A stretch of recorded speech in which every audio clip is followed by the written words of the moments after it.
Alors, bonjour à toutes et tous. Je suis Lucia Lidière. Mon collègue que vous n'entendez pas, qui est affiché à l'écran, c'est François Péréa. Nous sommes respectivement responsables de la première et deuxième année du Master Humanité numérique, qui, s'il est effectivement rattaché au département des sciences du langage, n'est pourtant pas un master portant la mention sciences du langage. C'est un master en humanité numérique avec un parcours intitulé Ingénierie des savoirs, culture et santé. C'est une formation qui est exclusivement proposée en enseignement à distance sur les 2 années du master et qui est ouvert à l'alternance pour également les 2 années du master. Je suis également responsable des stages et justement de l'alternance. Si j'ai un conseil pour celles et ceux qui envisageraient d'effectuer ce type de formation et pour d'ailleurs d'autres formations en général via l'alternance, c'est vraiment quelque chose que j'encourage puisque par expérience on voit clairement que ça a un gros impact sur l'insertion professionnelle des étudiants. Mais au-delà de ça, du coup, d'envisager cette possibilité en même temps que vous commencez à réfléchir finalement à l'inscription en master, parce qu'il faut généralement quand même du temps, à la fois pour préparer sa candidature, bien cibler les entreprises et notamment celles qui vous apporteront évidemment le plus de matière et de compétences pour les 2 années à venir. Alors, la fenêtre cache.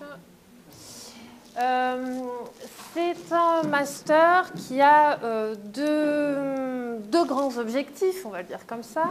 C'est à la fois la création et la conception de dispositifs et de ressources numériques dans 3 domaines, la formation digitale, la culture et la e-santé. Alors quand on parle de création et de conception, je distingue volontairement les deux parce qu'il y a dans la conception un vrai travail d'ingénierie et aussi de gestion de projet. Dans l'acte de création, on essaie de le favoriser, notamment parce que c'est un master où il y a beaucoup de travaux en groupe, pas que, mais il y en a quand même un certain nombre, qu'il y a également une semaine de regroupement présentiel, donc sur le site de l'université, une semaine en M1 et une semaine en M2, une semaine durant laquelle donc, les 2 promos se retrouvent. Et c'est souvent un temps d'échange prolifique pour voilà, le contenu du master en tant que tel, mais aussi pour tous les projets qui peuvent être effectués dans ce cadre.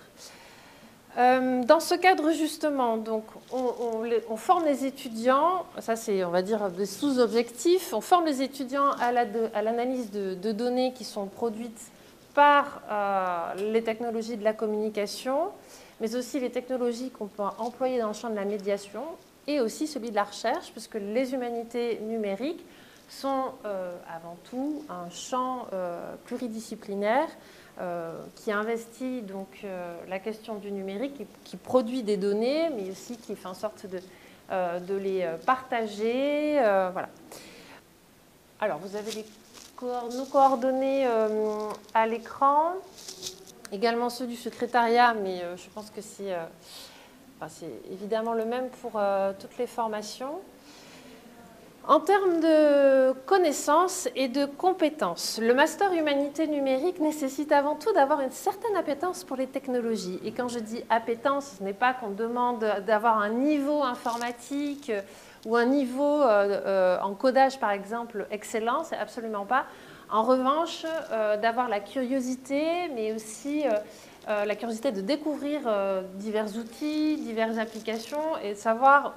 et d'avoir aussi la curiosité et l'envie de les prendre en main, puisqu'il y a notamment un cours vraiment porté sur sur des logiciels en particulier, donc il faut pouvoir voilà, être à l'aise avec les technologies en général, mais aussi le travail en groupe. J'insiste un peu là-dessus parce que, comme je le disais en introduction, c'est un master qui est exclusivement à distance. Et le travail en groupe ne se pense pas de la même manière à distance qu'en présentiel. Pourquoi? Parce que la distance implique qu'il faut coordonner les agendas des uns et des autres, avec un public d'étudiants qui est souvent très, très hétérogène en termes de profil, c'est-à-dire qu'on a des gens qui sont dans un cursus classique, voilà, qui arrivent de licence, mais d'autres qui sont dans des reprises d'études, donc des âges très variés et du coup aussi des disponibilités variables. Donc des gens qui vont être plutôt disponibles en fin de journée, d'autres qui vont être exclusivement disponibles entre midi et 2 par exemple. Donc ça demande de l'organisation, de la flexibilité et évidemment aussi une certaine écoute et tolérance envers les uns et les autres. Les compétences requises, connaissances, c'est aussi en ce qui concerne les outils informatiques type bureautique, web en général, et puis les outils de communication et de collaboration tels que Zoom, Webex. Alors peut-être que pour les personnes présentes ici, cela va de soi. On se rend compte par expérience qu'on a aussi de plus en plus d'étudiants, notamment ceux qui sont en reprise d'études, qui n'ont pas forcément cette aisance évidente avec les outils notamment de visioconférence. Donc c'est un point important. Et puis après, bon, des choses un petit peu plus transverses concernant l'expression et la synthèse. Vous avez également à l'écran la liste des licences conseillées pour prétendre à l'accès au M1. Voilà. Bon, après, dans les faits, l'examen des dossiers, bien qu'on regarde le parcours antérieur, ce qui est vraiment très, très, très important pour les personnes qui examinent les dossiers, c'est l'adéquation, la cohérence entre les objectifs de la formation et les objectifs personnels et professionnels du futur masterand, masterante. Pour à la fois bien s'assurer que la personne a compris quels étaient les objectifs et les enjeux de cette formation, mais aussi évidemment pour éviter les abandons, parce que la distance fait aussi qu'il y a en début d'année des gens qui abandonnent peut-être un petit peu plus, parce que, voilà, comme je disais, ça demande de l'organisation importante. Après le master, parce que c'est quand même un peu le nerf de la guerre, je dirais, qu'est-ce qu'on fait avec un master en humanité numérique? Je vous avoue très franchement que si vous allez voir une entreprise en montrant votre diplôme ou en ne mentionnant qu'un master en humanité numérique sur votre CV, pour le monde des entreprises, ça ne parle pas forcément. En revanche, c'est l'intitulé du parcours déjà un peu plus. Et si vous, dès le début de la première année, vous travaillez à développer un discours et donc évidemment vos connaissances dans le domaine des humanités numériques, eh bien vous rendrez très vite compte que en fait, beaucoup d'entreprises sont à la recherche du profil qui sera le vôtre. Pourquoi, en tant qu'ingénieur fraîchement diplômé du master humanité numérique, vous pouvez intervenir dans ces différents domaines à différents degrés, implications, niveaux de collaboration, aussi en termes de management, il y a des niveaux différents. Mais voilà une petite liste. Je ne dirais pas qu'elle n'est pas exhaustive, mais enfin, elle est réaliste par rapport à la nature du marché du travail actuellement dans les domaines que vise le master. Notamment dans le champ de la formation, ingénieur pédagogique ou concepteur pédagogique. Voilà, ça s'adresse vraiment, c'est un profil qui parle autant à des grandes entreprises qu'à des petites structures, qu'au privé ou au public, qu'au milieu associatif. Voilà.